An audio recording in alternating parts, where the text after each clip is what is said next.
Before you begin, remove the display panel assembly, battery, solid-state drive, wireless WAN module if installed, front-facing webcam, rear-facing webcam, IR webcam if installed, and system board. Removal. Remove the 3mm P000 Phillips head screw that secures the right fan to the display enclosure.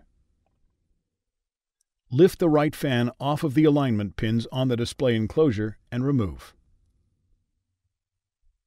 Remove the 3mm P000 Phillips head screw that secures the left fan to the display enclosure.